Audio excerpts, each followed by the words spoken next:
So they weigh the vehicle and then they take the carobs out.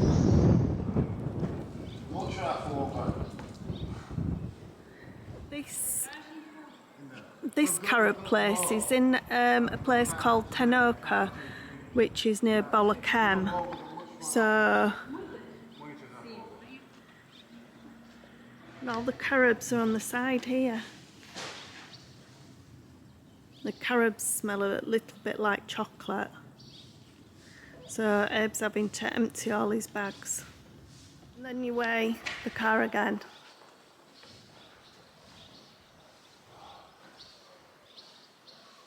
I've said to Angela, to celebrate our first hour carob sale, for a treat, I took her out for dinner, so I treated her to a plate of chips and a couple of beers. But it's got a nice view, hasn't it? It's got a lovely view.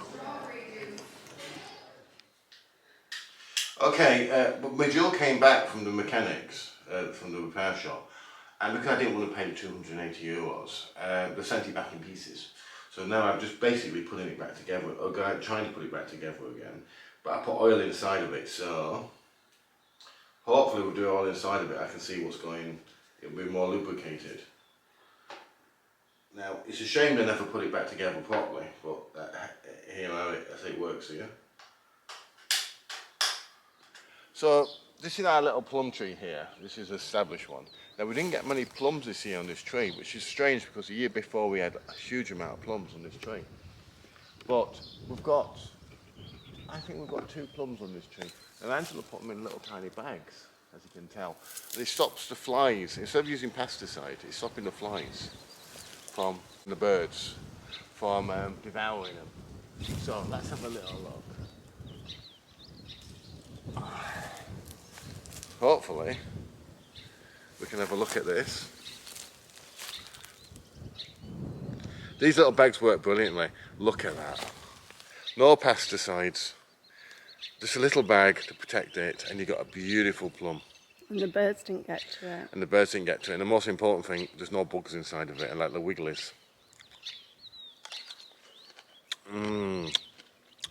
Beautiful.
Well, we managed to find some different pumpkin seeds. So these are like large orange ones. So we're going to plant some of them, and we managed to find some more of that type. So this is a carob tree, and when I was growing up I used to read Enid Blyton's The Faraway Tree, and I think if there was ever a tree that would be the faraway tree, it would be this one. It's absolutely magical to look at all the different branches just going in every direction. And the carob is like, it's the strangest thing. It's like a pod, if you can imagine a bean pod, and it actually has the carob beans in it, and you can eat it straight off the tray if they've turned brown. I know a lot of dogs love the taste of carob. It's supposed to taste like chocolate, but I don't think there's any substitute for chocolate. I'm not a huge fan of carob, I must say, but I think it is better eaten straight off the tree.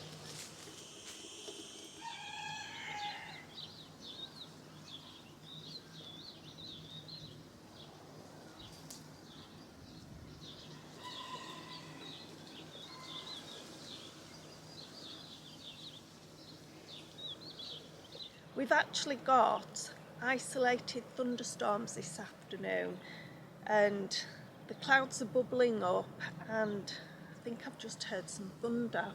If you get your almonds off your almond tree and make it into almond milk, and you pop in some carob pods, you actually make a Malteser drink.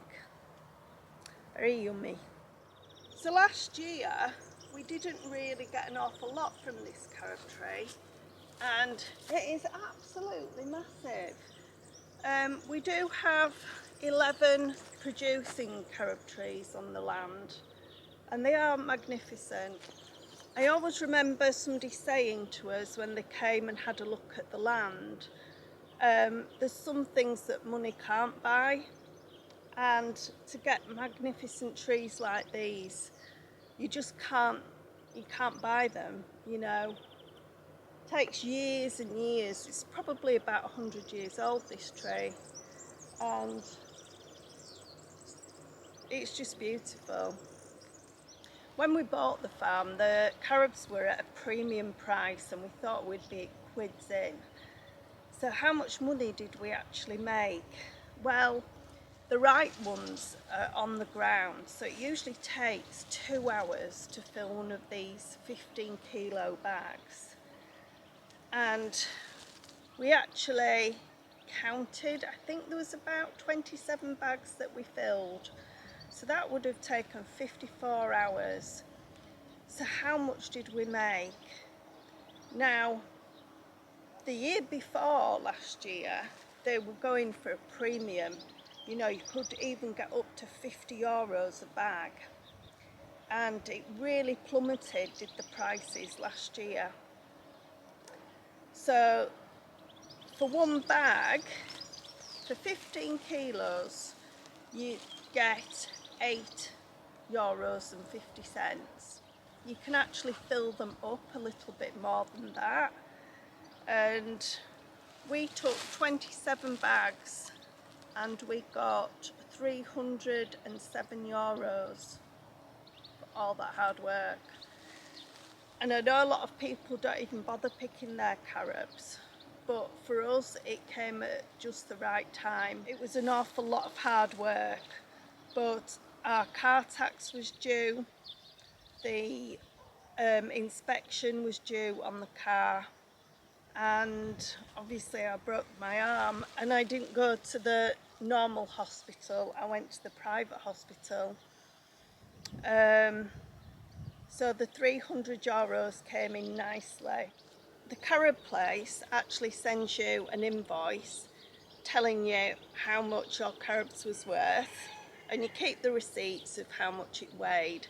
We actually had to go 3 times in our little car to the carob place, and then you get sent by email how much tax you've got to pay, and we had to pay €17 tax. And the tax you can just pay online because they give you a code, so it's quite simple really. And I've just noticed our neighbours are growing, I think, squashes and pumpkins like ours, so that's interesting. Last year they did watermelons, being nosy, but I'll show you and you can be nosy as well. I think they've got a little row of pumpkins. They actually look like citrus. It is always good to know what your neighbours are growing, because obviously they've got the same kind of soil as you. Now they're doing very successfully with strawberries, but a lot of things can eat strawberries, and we haven't done them this year. Abe wants to do strawberries next year, but apparently you put them in the ground around Christmas time here. These 3 carob trees behind me, we have an owl that loves to sit in them, and you can often hear it on a night and in the morning actually. The carobs were actually in the way in Abe's garage, and we had 27 bags. He couldn't find his tools. We did hope that the carob prices would go up, but they never did. But I do know somebody that sold their carobs for $4.25 a bag, and I think that's really taking advantage. But I've just noticed as well, on the other side of this carob tray, our neighbours are growing tomatoes in there on their land, so I'll show you that as well. Maybe that's what I should do with ours.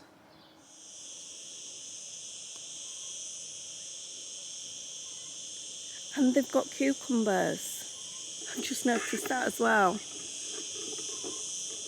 Look, they've got cucumbers one side and tomatoes the other side, so they've got a real variety in there. I managed to fix my drill, my carrier drill, which is a €1,000 drill. It doesn't look like it because it's a hard working machine. It cost me about €8 to fix her. All she needed was oil. The guy at the Decoria was going to quote me €280 to repower her. A lot of money for a bit of oil. But she works fine now, and I'm happy with the end result. Sometimes you just have to have a leap of faith and try to fix things yourself, especially if you've got your own farm and you do your own building work. Well, are carobs good for you? And I've just googled it actually. I'll just read it to you. Chemicals in carobs might have weight loss effect. Reduce blood sugar and insulin levels and lower cholesterol levels. That's very interesting. I might have to start sucking on some of these.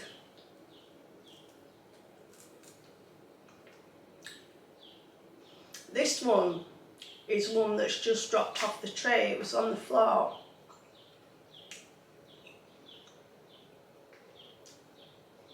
And you can actually eat it like this.